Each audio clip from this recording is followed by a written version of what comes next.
नमस्कार यूएसएन hello doctor में आप सभी का स्वागत है। मैं हूं आपका होस्ट एनवी शर्मा। एक रिपोर्ट है टाइम्स ऑफ इंडिया में और इंडियन एक्सप्रेस में कि इन दिनों भारत में हार्ट अटैक के जो केसेस है 53% की उछाल है उसमें, मतलब 53% से ज़्यादा बढ़ गए हार्ट पेशेंट्स और हार्ट अटैक वाले पेशेंट्स।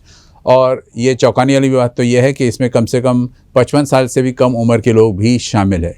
तो ये ज़रा एक अलार्मिंग बेल है। तो इसको कैसे इससे फ्री हो सकते हैं, इससे कैसे हम मुक्ति पा सकते हैं, इसको लेकर आज हम चर्चा करेंगे। और इसके लिए आज हमने बुलाया है डॉक्टर गौरव शेलके को, जो माधवबाग हॉस्पिटल कोंडाली के इंचार्ज है और साथ साथ में एक अनुभवी डॉक्टर है। साथ साथ में ये भी हम जानेंगे कि अपने आप को और अपने हार्ट को कैसे सेफ रखा जा सकता है। बहुत बहुत स्वागत है सर आपका। सर, जैसे मैं बता रहा था इंट्रोडक्शन में कि 53% राइज़ है हार्ट अटैक केसेस में, और उसमें सबसे चौंकाने वाली बात यह है कि 55 ईयर्स से भी कम उम्र के लोग भी उसमें शामिल है। तो ये क्यों हो रहा है आखिर? सबसे पहले बताना चाहूँगा कि जैसे आपने कहा कि 53% हार्ट डिसीज में राइज हुआ है, इसके पीछे का कारण यही है कि हमारा लाइफस्टाइल बिगड़ना। और ये हार्ट डिसीज या डायबिटीज़ या हाइपरटेंशन, ये सभी लाइफस्टाइल डिसऑर्डर्स है। मतलब हमारी जीवन शैली बिगड़ने की वजह से होने वाली बीमारियां हैं। तो हमारी आजकल की लाइफस्टाइल इतनी बिगड़ी हुई है कि उसके ऊपर ध्यान देने के लिए हमारे पास फुर्सत नहीं है। इसीलिए ये बीमारियां कम उम्र के पेशेंट में भी बहुत जल्दी समझ में आती है। तो जैसे सर बता रहे थे कि ये स्ट्रेस के कारण और लाइफस्टाइल डिसऑर्डर्स के कारण ये हार्ट अटैक के केसेस ऑन द राइज है। न्यू ईयर में अगर आपने एक संकल्प लिया हो कि आप अपने आप को और अपने हार्ट को मजबूत और स्ट्रॉन्ग रखोगे और सेफ रखोगे, तो कुछ इंपॉर्टेंट टेस्ट करवा लेना बहुत ज़रूरी है। जैसे कि माधवबाग हॉस्पिटल कोंडाली में ये टेस्ट किफ़ायती दरों में मौजूद है। फॉर एग्जांपल, अगर आप स्ट्रेस टेस्ट करना चाहते हो या फिर HB1AC अगर कराना चाहते हो तो माधवबाग को एक बार ज़रूर विज़िट कीजिएगा। अगर आपसे विज़िट नहीं हो रहा है तो कम से कम एक मिस्ड कॉल ज़रूर दीजिएगा। नंबर है 022489300202। ये नंबर पे एक मिस कॉल दीजिएगा, doctors will attend to you automatically. Madhavbaug इस बात के लिए फेमस है कि कुछ टेस्ट है, और जहाँ माधवबाग का नाम आता है तो वहाँ पर एक फेमस टेस्ट है, पंचकर्मा ट्रीटमेंट है। तो ये सारे टेस्ट आप कैसे कैरी आउट करते हो और कैसे उसको पेशेंट को लाभान्वित करते हो? तो जैसे कि आपने कहा कि कुछ बेसिक टेस्ट करना ज़रूरी है, उसको हम कहते हैं कार्डियक रिस्क असेसमेंट। मतलब मेरा हार्ट आने वाले फ्यूचर में कितने रिस्क पे है, मेरे हार्ट में अटैक आने के बाद में उसको झेलने की क्षमता है या नहीं है। उसको ही चेक करने के लिए कुछ टेस्ट होते हैं। उसमें कुछ बेसिक ब्लड टेस्ट है जिसमें हमें पता लगता है कि मेरा हार्ट कितना डैमेज हुआ है या हार्ट की खून की नलियों को कितना डैमेज पहुंचा हुआ है। और हार्ट का सबसे बेसिक टेस्ट होता है ECG। अब ECG दो तरह का होता है, एक होता है रेस्टिंग ECG जिसमें हम लेटा के पेशेंट का रेस्ट में ECG करते हैं, और दूसरा होता है स्ट्रेस ECG, मतलब हार्ट को स्ट्रेस देके किया जाने वाला ECG, जिसको हम ट्रेडमिल टेस्ट या स्ट्रेस टेस्ट बोलते हैं। जिससे पता लगता है कि हार्ट की कॉम्पिटेंसी या हार्ट का एक्सरसाइज का टॉलरेंस कितना है, वो समझ में आता है। इन चीज़ों में अगर कुछ प्रॉब्लम नहीं समझ में आती तो एडवांस टेस्ट आता है 2D eco. 2D eco Madhavbaug में किया जाता है, जिसमें एडवांस GLS स्कोरिंग समझ में आता है। और GLS स्कोर का मतलब ही है कि हार्ट के मांसपेशियों को काम करते वक्त सप्लाई प्रॉपर हो रहा है या नहीं हो रहा है, ये समझ में आता है। मतलब हार्ट फेलियर की तरफ न बढ़े हम, इस हिसाब से ये टेस्ट एक कारगर साबित होता है। जी जी। तो सर, जैसे बता रहे कि कुछ टेस्ट है, कुछ स्ट्रेस टेस्ट है, HB1AC हमने इसका जिक्र किया है। ये टेस्ट के माध्यम से आप पता लगा सकते हैं कि पेशेंट की हेल्थ कंडीशन या हार्ट कंडीशन क्या है, और उस हिसाब से उनका ट्रीटमेंट दिया जाता है।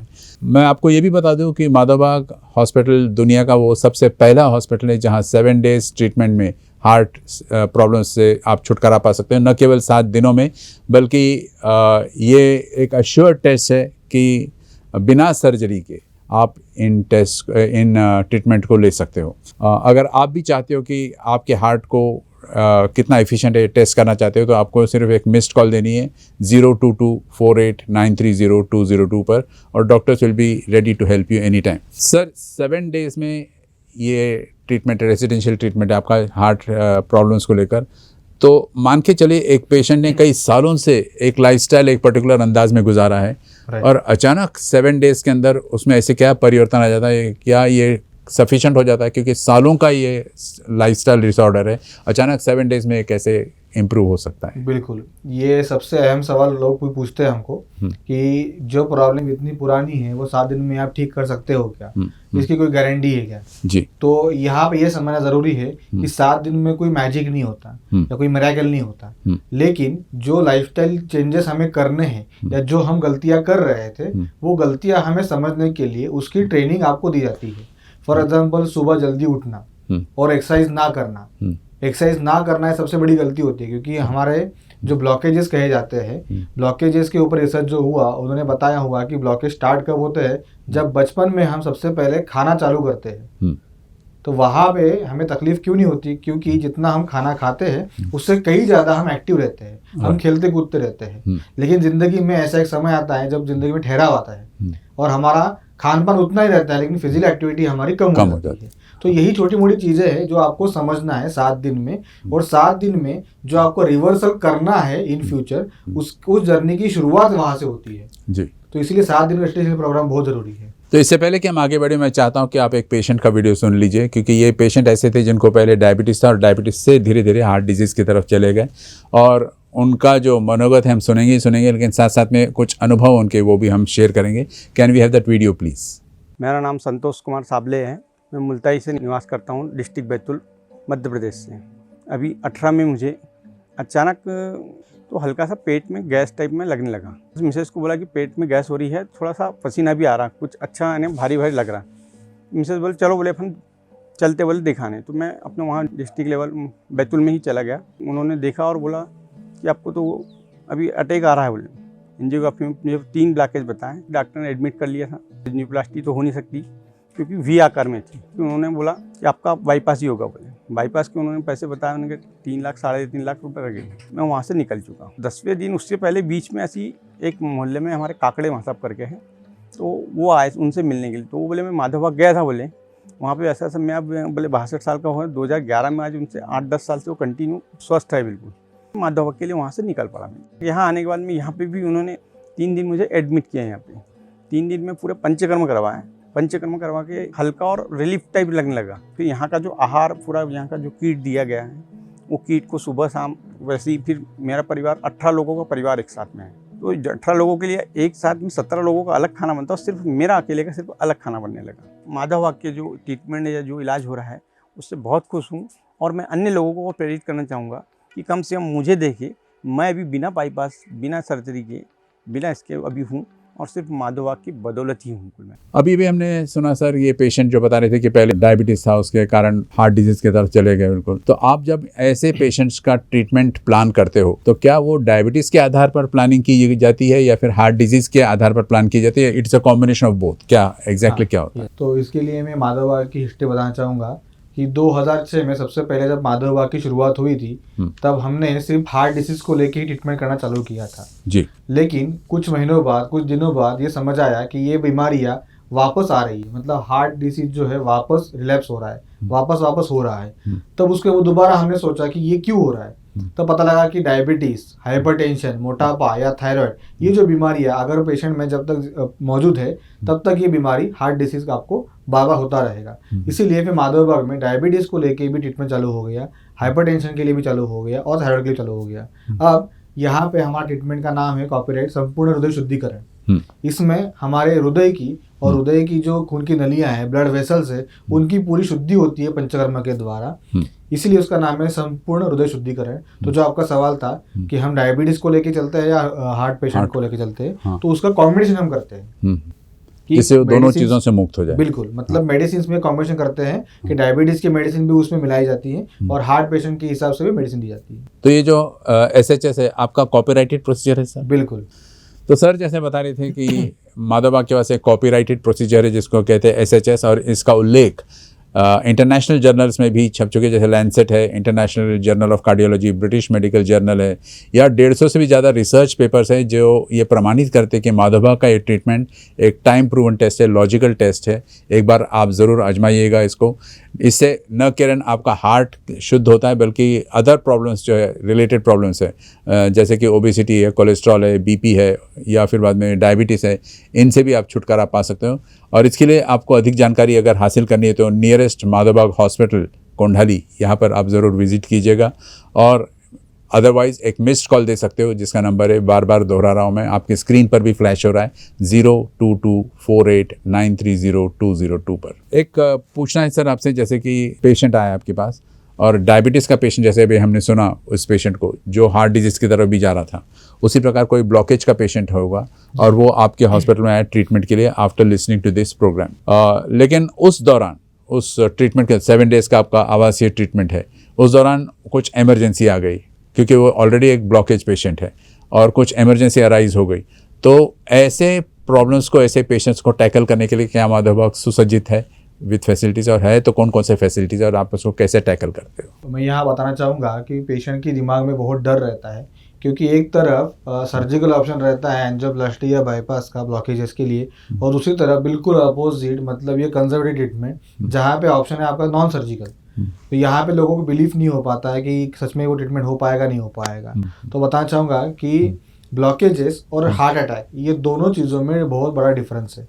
ब्लॉकेजेस से हमारे खून की नलियों में चर्बी की गांठ की वजह से होने वाला प्रॉब्लम है, राइट। और हार्ट अटैक जो आता है वो हमारे खून की गुठली, खून की नली में बनने की वजह से होता है। मतलब एक जगह पे चर्बी की गांठ है और एक जगह पे खून की गांठ है, दोनों में बहुत डिफरेंस है। और मैं बताना चाहूँगा, जो चर्बी की गांठ है वो बनने में कम से कम एवरेज 2 से 6 साल का समय लगता है, और एक गुठली निर्माण होने, बिल्कुल चर्बी की गुठली, और खून की गुठली बनने में 2 से 6 सेकंड मात्र लगते हैं। अब वहाँ पे ये देखना ज़रूरी है कि वो खून की गुठली मेरे ब्लड वेसल्स में जमा हो रही है या नहीं हो रही है। अगर वहाँ पे वो जमा होकर फंस गई तो मुझे मेजर अटैक आ सकता है, अगर वहाँ से वो जल्दी निकल गई तो उसको माइनर अटैक कहते हैं। इसी के लिए हम प्रयास करते हैं कि पेशेंट को ब्लड क्लॉट ना बने, या पेशेंट में जो टेंडेंसी रहती है कि बार बार ब्लड क्लॉट बनने की, वो ना बने। अगर इसके बावजूद भी अगर वो क्लॉट बनता है या अटैक की कंडीशन बनती है, इमरजेंसी आती है, तो हमारे पास एडवांस सिस्टम है जहाँ से पता लगता है कि सच में वो हार्ट अटैक है या सिर्फ गैस्ट्रिक प्रॉब्लम है या अदर कुछ प्रॉब्लम्स है। और हमारे पास आईसीयू भी अवेलेबल है, जिसमें एडवांस टेक्निक है, जिसमें एईडी मशीन अवेलेबल है, वेंटिलेटर्स अवेलेबल है, डिफिब्रिलेटर अवेलेबल है, जिसके वजह से हम पेशेंट की जान बचा सकते हैं। दूसरा, रात में या नाइट में कभी भी कुछ इमरजेंसी आ सकती है, तो हमारे डॉक्टर्स, एक्सपर्ट डॉक्टर जो है, जिनका ACLS BLS जो advance care life support system है, वो पूरा का पूरा ट्रेनिंग किया हुए डॉक्टर्स वहीं पे इन कैंपस मौजूद रहते हैं, ताकि पेशेंट को 24/7 सर्विस मिल सके। बहुत बढ़िया कहा सर आपने। और जैसे मैं दर्शकों को एक बार याद दिला दूं, सर ने जो कुछ कहा कि अगर ऐसे बाय चांस इमरजेंसी सिचुएशन आ भी गई तो ये सुसज्जित है हॉस्पिटल, कारण इसमें एडवांस ट्रीटमेंट का जो प्रोसीजर है ही है, अलावा इसके आईसीयू फैसिलिटीज़ है, एम्बुलेंस फैसिलिटीज़ है, और जैसे सर ने कहा रेजिडेंशियल डॉक्टर्स, वहाँ जो कम से कम 20 से ज़्यादा डॉक्टर्स, एक्सपर्ट डॉक्टर्स हैं, जिनको कम से कम 10 साल का से ज़्यादा का अनुभव है, ये वहाँ आपकी सेवा में तत्पर हाजिर है। तो आप बेझिझक होकर हॉस्पिटल जाके, माधवबाग हॉस्पिटल जाके अपना ट्रीटमेंट ले सकते हो। भले ही वो एक ब्लॉकेज ट्रीटमेंट के लिए जा रहे हो, लेकिन यू कैन बी अश्योर्ड कि आप वहाँ पर सेफ हैंड्स में हो। सर, इससे that brings me to another question कि जैसे आपने कहा एक 7 डेज़ का निवासी ट्रीटमेंट है आपके माधवबाग में, मैं चाहूँगा कि आप उसके बारे में डिटेल्स बताइए कि 7 डेज़ में क्या होता है, नंबर 1, और नंबर 2 इसके बाद जब पेशेंट ठीक होकर 7 डेज़ के बाद घर जाता है तो उसके ऊपर मॉनिटरिंग कैसे की जाती है, क्योंकि जब तक हॉस्पिटल में तब तक अश्योर्ड है कि नर्स डॉक्टर सब उसकी सेवा में है और वो भी डिसिप्लिन रहता है, लेकिन जैसे ही हम घर जाते हैं तो ज़रा कैजुअल होने की एक आदत सी हो जाती है हर एक इंडियन में, तो उसको आप कैसे टैकल करते हैं? तो 7 डेज जो हमारा निवासी प्रोग्राम है, उसमें सबसे पहले मैं बताना चाहूँगा कि बाकी हॉस्पिटल की तरह मतलब पेशेंट्स को हम बेड पे नहीं सुला के रखते कि मतलब सलाइन लगा के रखा हुआ है। पेशेंट्स की सुबह से लेके दिनचर्या चालू होती है, जैसे पुराने ज़माने में हम करते थे कि दातुन करना है, नस्य करना है, अंजन करना है, फिर कवल करना है, जैसे गरारे करने हैं, तो ये प्रोसीजर चालू होती है। फिर उनका एक्सरसाइज किया जाता है, मतलब मॉर्निंग वॉक है कि जिनको वॉक नहीं करना है उनको कुछ साइकिलिंग होती है, इस तरह से एक्सरसाइज प्लान होते हैं। उसके बाद में उनका ECG चेक किया जाता है, मतलब फिजिकल एक्टिविटी के बाद में हार्ट पे कुछ असर आ रहा है नहीं आ रहा है, बीपी अगर ज़्यादा बढ़ रहा है तो क्या प्रॉब्लम हो रही है। उसके बाद में उनका योगा सेशन किया जाता है, मतलब हार्ट की फंक्शन इंप्रूव करने के लिए हम योगा अप्लाई करते हैं। उसके बाद में एक मेडिकल राउंड होता है छोटा सा, जिसमें यही एक्टिविटी की वजह से कोई प्रॉब्लम हो रही है तो उसको सॉल्व करने के लिए हम मेडिकली हेल्प देते हैं। उसके बाद में एक पंचकर्मा होता है। पंचकर्मा इसलिए है कि पूरी बॉडी की शुद्धि करने के लिए, जिसका नाम मैंने पहले बताया संपूर्ण हृदय शुद्धिकरण, जो हमारा कॉर्पोरेट ट्रीटमेंट है। पंचकर्मा के पहले भी और बाद में हम बीपी चेक करते हैं, पल्स चेक करते हैं, मतलब पंचकर्मा के पहले और बाद का बीपी का फ्लक्चुएशन हमें चेक करना होता है, राइट। कभी भी बहुत सारे पेशेंट का बीपी कम भी हो जाता है क्योंकि वो ज़्यादा स्वेटिंग भी हो जाती है, तो पेशेंट को बताना पड़ता है हमें कि भाई अभी ज़्यादा स्वेटिंग नहीं लेनी है। तो उसके बाद में हम पेशेंट को लंच देते हैं। अब लंच में हमारा जो डाइट है वो बहुत ही पोर्शन कंट्रोल से हमने मैनेज किया हुआ है, मतलब कितने ग्राम की रोटी खानी है। That depends on the patient sir. बिल्कुल, पेशेंट, मतलब उनको डायबिटीज है तो कितने ग्राम की रोटी खानी है, हार्ट पेशेंट्स है तो कितने ग्राम की खानी है, और कैलोरी का बैलेंस हम वहाँ मेंटेन करते हैं। एज का कोई फैक्टर है सर? एज फैक्टर कुछ नहीं है, वो कैलोरी बैलेंस है। अच्छा। एज के हिसाब से कैलोरी हमें लगती है, उतना ही हम बैलेंस करते हैं जी। फिर उसके बाद डाइट के बाद में, लंच के बाद में फिर एक सेशन होता है, उसमें हम एजुकेशन करते हैं पेशेंट का। मतलब माधवबाग की जो खासियत है कि पेशेंट का सिर्फ ट्रीटमेंट नहीं है, एजुकेशन भी है। एजुकेशन मतलब कि पेशेंट का अवेयरनेस 360 डिग्री से अवेयरनेस करना है कि पेशेंट को प्रॉब्लम क्या है, किस वजह से हो रही है, उसके पीछे का साइंस सिंपल भाषा में एक्सप्लेन करना, और आप उसको घर जाके बाद भी ठीक कैसे करते हो वो कराना। अब इसमें भी एक पॉइंट मैं मिस कर गया कि हमारा एक हवन होता है। हवन इसलिए कि भाई पेशेंट बहुत जगह से त्रस्त होकर आता है हमारे पास में, लास्ट ऑप्शन लेके आता है, पहला ऑप्शन बहुत कम लोग लेके आते हैं, तो वो थके हुए पेशेंट है, फ्रस्ट्रेट हुए पेशेंट है, उनको हवन का बहुत ही अच्छा पॉजिटिव रिजल्ट मिलता है कि हमारा माइंड फ्रेश होता है, माइंड फ्रेश, यस, पॉजिटिविटी आती है शरीर में, ताकि यस मैं ये इस बीमारी से जल्दी बाहर आ सकता हूँ, ये पॉजिटिविटी वहाँ पे मिलती है। फिर उसके बाद में जो हमने बताया कि एजुकेशनल एक लेक्चर होता है, सेशन होता है, जिसमें पेशेंट को बताया जाता है अलग अलग टॉपिक पे, मिथ्स एंड फैक्ट्स होते हैं, डायबिटीज रिवर्स के लिए समझाया जाता है, पंचकर्मा की इंपॉर्टेंस समझाए जाते हैं, डाइट का डेमो दिया जाता है, जो हम डाइट कैंटीन में बनाते हैं वो डाइट आप घर में कैसे बना सकते हो उसका हम डेमोन्स्ट्रेशन देते हैं, और उनको हम टेस्ट कराते हैं लाइव पेशेंट्स को। उसके बाद में वापस से एक एक्सरसाइज का राउंड होता है, जिसमें कुछ टीएमटी होती है या ट्रेडमिल पे चलने के लिए, या साइकिलिंग की जाती है, और कुछ मस्कुलर एक्सरसाइज किए जाते हैं, जिसकी वजह से कार्डियक जो टॉलरेंस है वो बढ़ाया जाता है, मतलब हार्ट की कैपेसिटी बढ़ाने वाले सब एक्सरसाइज किए जाते हैं। फिर वापस आफ्टर एक्सरसाइज भी हम दोबारा ईसीजी और बीपी चेक करते हैं कि इस एक्सरसाइज की एक्टिविटी से पेशेंट में क्या इंप्रूवमेंट आ रही है या कुछ प्रॉब्लम्स आ रही हैं, तो उसके हिसाब से घर पे जाने के लिए वो पेशेंट का एक्सरसाइज रेजिमेंट तय होता है कि आपको इतना एक्सरसाइज करना है। अब इवनिंग के टाइम में वापस एक पंचकर्मा होता है, दूसरी शुद्धि होती है, मतलब दिन में एक बार, सुबह एक बार होती है और रात को एक बार, ऐसे 2 पंचकर्मा होते हैं। क्या बेनिफिट्स क्या है सर अगर आप 2 बार आप एसएचएस कर रहे हो? पंचकर्मा जैसे आपने पहले ही पॉइंट निकाला कि इतने साल का जो बिगड़ा हुआ लाइफस्टाइल है वो 7 दिन में ठीक कैसे करते उसको सेट राइट, तो 7 दिन में ही, मतलब उनको टोटल हम 12 पंचकर्मा देते हैं, इसकी वजह से अंदर पूरी की पूरी शुद्धि की जाती है। तो जितना मैक्सिमम टॉक्सिन निकल जाए हमारे पास रहते हुए उतना हम निकालने की कोशिश करते हैं जी। उसमें अलग अलग प्रोसीजर हम डिवाइड करते हैं। फिर उसके बाद पंचकर्मा के बाद में एक सेशन होता है जिसमें पेशेंट का गेट टुगेदर होता है। अच्छा। अब गेट टुगेदर होता है कि पेशेंट की सोशल वैल्यू बहुत कम रहती है, मतलब मेरे हार्ट डिसीज अगर मुझे है तो मैं किसी की पार्टी में जाके एंजॉय नहीं कर सकता हूँ, अगर घर में किसी की शादी है तो मैं नाच नहीं सकता हूँ, लेकिन यहाँ पे आप बाकी पेशेंट के साथ में एंजॉय कर सकते हो। वहाँ पे हम म्यूजिकल थेरेपी करते हैं, मतलब ऑर्केस्ट्रा लगा के देते हैं पेशेंट को, पेशेंट गाने गाते रहते हैं, या कैरम खेलते रहते हैं, बैडमिंटन खेलते हैं। अगर जिनको वो पसंद नहीं है तो हम उनको ध्यान धारणा के लिए हम बिठाते हैं कि कम से कम आप ध्यान में बैठो। तो सोशल एक्टिविटी में हम इन्वॉल्व करते हैं ताकि पेशेंट का मूड रिलैक्स रहे, पेशेंट के जो हैप्पी हार्मोन्स आते हैं, जैसे हम एक मूवी में देखा था मुन्ना भाई MBBS में, जादू की झप्पी, तो उसके पीछे का साइंस ये कि हैप्पी वाले हार्मोन्स पैदा हो, वो हार्मोन्स के लिए वो म्यूजिकल थेरेपी या गेट टुगेदर करते हैं, फील गुड हार्मोन्स। उसके बाद में वापस एक मेडिकल राउंड होता है डिनर के बाद में, कि दिन भर की पूरी एक्टिविटी के बाद अब पेशेंट का स्टेटस क्या है, पेशेंट की हार्ट का ECG किस तरह से आ रहा है, बीपी किस तरह से बढ़ रहा है या कम हो रहा है। अगर वो नहीं बढ़ रहा है, सब पैरामीटर नॉर्मल रहते हैं, तो विद इन 7 डेज ही काफी सारे मेडिसिन का डोज टेपर होता है। किसी पेशेंट का मेडिसिन डोज हाफ हो जाता है, या बहुत सारे पेशेंट का मेडिसिन बंद भी हो जाता है।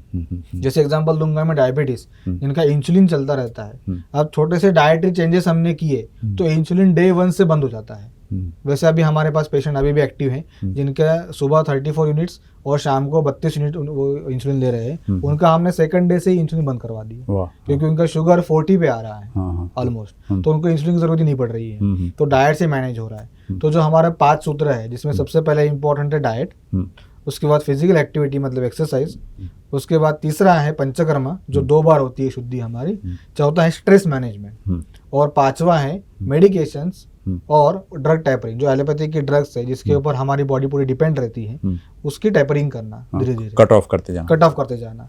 और जैसे कि आपने कहा कि सबसे बड़ा चैलेंज हमारे लिए होता है 7 दिन तो पेशेंट हमारे साथ में है तो वो फॉलो अच्छे से हो जाता है, इसीलिए हम स्टार्टिंग में ही पेशेंट के साथ में एक अटेंडर जरूर बुलाते हैं। अच्छा। और अटेंडर हम प्रेफर करते हैं कि फैमिली मेंबर में से ही कोई हो, हस्बैंड है तो वाइफ हो तो हस्बैंड हो, या कोई बहू हो या बच्चा हो, या जो नियरेस्ट, मतलब जो यहाँ पे सिखाया जाता है, जो ट्रेनिंग यहाँ पे दी जाती है वही उनको वो चीज़ फॉलो करानी है। अब घर जाके भी फॉलो करते नहीं करते हैं, उसके लिए हमने डाइट का भी एक पोर्शन कंट्रोल मतलब डाइट बॉक्स हमने प्लान किए हुए हैं। जैसे डायबिटीज़ में प्रमेह डाइट बॉक्स, जो ब्लॉकेज पेशेंट है उनके लिए रिवर्स डाइट बॉक्स, जो बीपी के पेशेंट्स है उनके लिए गो बीपी डाइट बॉक्स, और जिनको सिर्फ वेट लॉस कराना है उनके लिए स्वास्थ्यम डाइट बॉक्स। इस तरह के अलग अलग प्रिंसिपल से हमने डाइट ब्लॉक्स प्लान किए हुए हैं। एग्जाम्पल देता हूँ मैं आपको, डायबिटीज़ में सबसे मेन प्रिंसिपल हम फॉलो करते हैं ग्लाइसेमिक इंडेक्स का, मतलब ग्लूकोज सब जगह पे है, ग्लूकोज मिर्ची में भी है लेकिन उसका कॉन्सेंट्रेशन मीठे फूड के मुकाबले बहुत कम है, तो उसको बोलते हैं ग्लाइसेमिक इंडेक्स। तो लो ग्लाइसेमिक इंडेक्स का फूड हम प्लान करते हैं प्रमेह में। दूसरा रिवर्स जो ब्लॉकेजेस के लिए हम प्लान करते हैं उसमें हाई ओरैक वैल्यूज है। अब ब्लॉकेजेस मानते हैं कि वो बैड कोलेस्ट्रॉल से होते हैं और उनको ठीक करने के लिए हमारे बॉडी का ही गुड कोलेस्ट्रॉल काम करता है।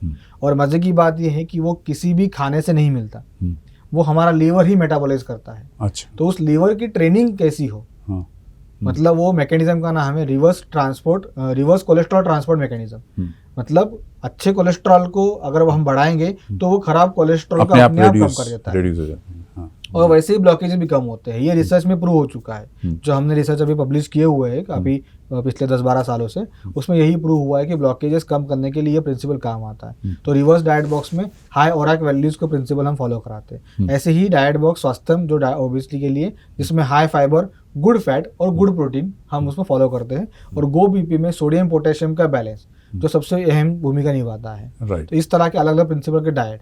उसके बाद में घर पे वाइटल्स मॉनिटरिंग के लिए हमने कोरोना के लॉकडाउन के समय में ही एक प्लेटफॉर्म लॉन्च किया, डिजिटल प्लेटफॉर्म जिसका नाम है MIB पल्स, जिसमें पेशेंट अपने खुद के मॉर्निंग के BP, sugar levels, pulse rate और मॉर्निंग के स्टेप्स, वॉकिंग के स्टेप भी डाल सकते हैं। और हमारे पास वो मैसेज आते हैं और हम उनको बताते हैं कि अभी आपको बीपी की दवाइयाँ आप आधे करने का समय आ चुका है, या शुगर की गोली आपको बंद करने का समय आ चुका है, या ये गोली आप कुछ दिन तक के लिए ऐड ऑन कर लो।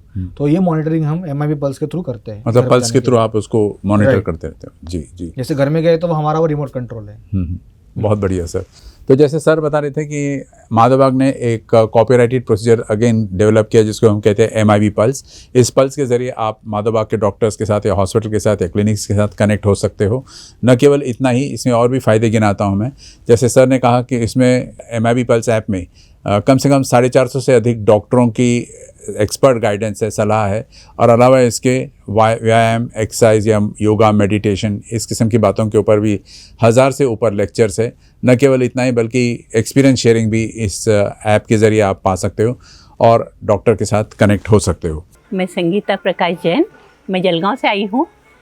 मैं एक्चुअली मेरे को वहाँ सबने डरा दिए थे कि आपका पंपिंग एकदम 20% हो गया है, तो मैं काफ़ी घबरा गई थी यहाँ आकर, और हमने शुरुआत करी कि क्या होगा क्या नहीं। पर जैसे ही फर्स्ट मुलाकात डॉक्टर से हुई तो डॉक्टर साहब ने हमको इतना रिलैक्स कर दिया कि मैं बता नहीं सकती हूँ। उन्होंने एकदम से मेरे को हिम्मत दे दी कि कुछ नहीं, 20% आपका पंपिंग है ना, काफ़ी बढ़ा देंगे हम आपका पंपिंग। जो भी मेरे को अगर दिक्कत आती है खाने में वगैरह, व्यवस्थित नाश्ता, एक तो डाइट कम होता है पर काफ़ी एनर्जेटिक होता है। दोपहर में भी जो लेक्चर रहते थे वो तो सुनने लायक रहते थे। और उसके बाद में पंचकर्म में जाऊं तो भी इतना बढ़िया से पंचकर्म होता था कि कहीं मेरे को कोई बात की ये ना आई, शिकायत करने का मौका ही नहीं मिला। और जो भी मैंने कोई भी स्टाफ से जो भी रिक्वेस्ट करी होंगी वो पूरी तरह से फेथफुल हुई है।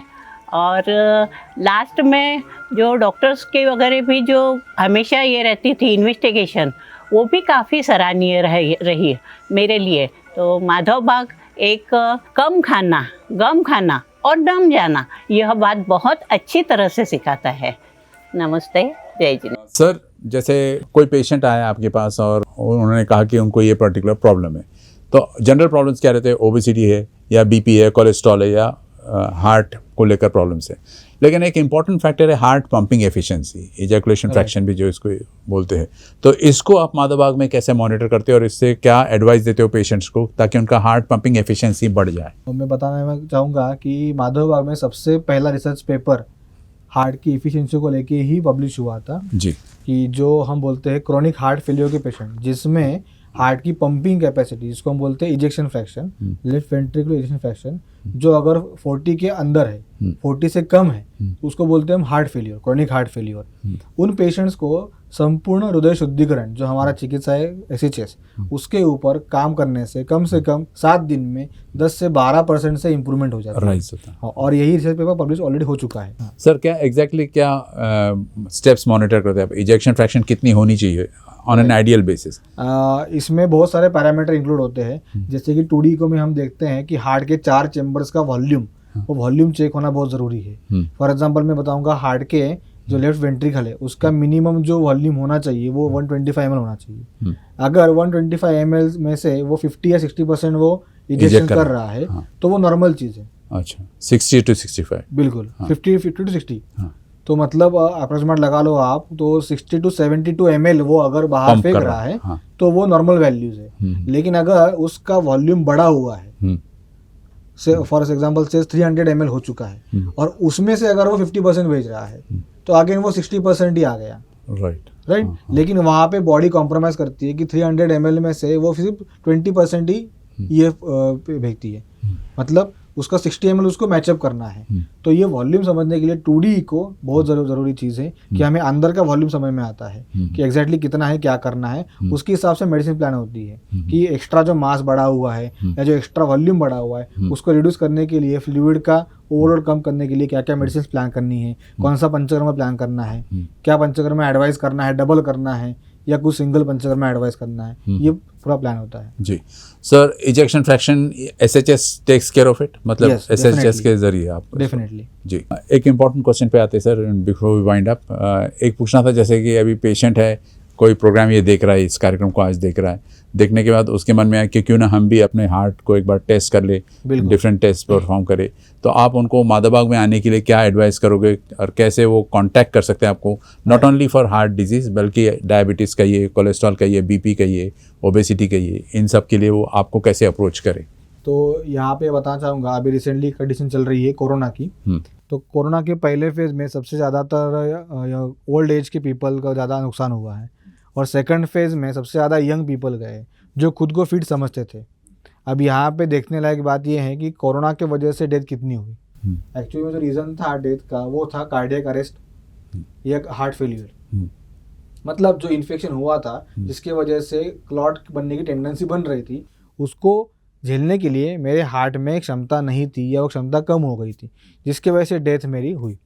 अब यहाँ पे मैं बताना चाहूँगा, जब हम माँ की पेट में होते हैं तभी से हमारा हार्ट पंप करता रहता है, और हमारे बॉडी का एकमात्र ऐसा ऑर्गन है जो 24 घंटे लगातार काम करता है। तो उसके बारे में सोचना हमारा बनता ही बनता है। तो हार्ट किस तरह से काम कर रहा है, उसकी क्षमता आगे जाने वाले समय में टिकी रहेगी नहीं रहेगी, वो मुझे चेक करना ज़रूरी है। तो जिस व्यक्ति को हार्ट है, जो जिंदा है, उसको अपना कार्डियक रिस्क असेसमेंट करना बहुत ज़रूरी है, बहुत इंपॉर्टेंट है। मतलब हार्ट के बेसिक चेकअप से, जैसे मैंने बताया कि सिंपल ECG है, ECG में रेस्टिंग ECG और स्ट्रेस ECG, रेस्टिंग का ECG और TMT के चलने के टाइम पे ECG, ये करना बहुत ही इंपॉर्टेंट है। साथ में जो आपने बताया कि डायबिटीज़, ये रिस्क फैक्टर्स है, मतलब हार्ट को नुकसान देने वाले सबसे जाना माना रिस्क फैक्टर है डायबिटीज़। दूसरा जो बहुत सारे लोग नहीं जानते वो होता है हाइपरटेंशन। तीसरा मोटापा। अब मोटापा ये क्यों, ये बताना चाहूँगा कि हमारे घर में जब मेहमान आते हैं, अगर वो 2 दिन या 3 दिन रहते हैं तो हमें भी अच्छा लगता है, हम भी खुशी खुशी उनकी मेहमान नवाजी करते हैं। लेकिन वही मेहमान अगर 1 हफ्ता रहना लगा, वही मेहमान 1 महीना रहा या 6 महीने रहे या साल भर रहे, तो ऑब्वियसली फ्रस्ट्रेशन आता है और हम बोलते हैं कि पता नहीं ये भगवान कब जाएंगे। तो वैसे ही हार्ट जो बना है नॉर्मल हमारे BMI के लिए बना है। BMI का मतलब है बॉडी मास इंडेक्स, मतलब हाइट के हिसाब से मेरा वेट कितना होना चाहिए। यहाँ भी बहुत लोग बोलते हैं मेरा एज ज़्यादा है तो उतना वजन चलता है। तो मैं बताना चाहूँगा कि हाइट के हिसाब से वजन जितना होता है उसको BMI बोलते हैं। नॉर्मल BMI 18 to 23 ये माना गया है इंडियन लोगों के लिए। यहाँ से जितना ऊपर जाता है उतना हार्ट को एक्स्ट्रा काम करना पड़ रहा है। जैसे हम मेहमान नवाजी करते करते थक जाते हैं, वैसे हमारा हार्ट एक्स्ट्रा वजन के लिए कभी ना कभी थकने वाला है, और वो जब थकेगा तो वो पूरा का पूरा अरेस्ट में जाता है, कोलैप्स हो जाए। हाँ, और उसके पहले वो कुछ इंडिकेशन देता है कि भैया मेरे तरफ कुछ ध्यान दो। अगर हमने नहीं दिया तो वो पूरा कोलैप्स हो जाता है। मतलब साइंस एंड सिग्नल मिलते रहता है। बिल्कुल मिलते रहते हैं। इसीलिए जो रिस्क फैक्टर्स है उनको नजरअंदाज नहीं करना चाहिए। तो आपको कुछ भी प्रॉब्लम लगती है, अगर सीने में दर्द भी हो रहा है तो एक बार आपका हार्ट चेकअप जरूर करवाइए। अगर आपका हार्ट फिट है तो आप उसको मेंटेन कीजिए, अगर नहीं है कुछ प्रॉब्लम है तो उसको ठीक करके आप लाइफ को एंजॉय कीजिए। जी, तो माधवबाग में ये सारी फैसिलिटीज है to take care of all this. बिल्कुल।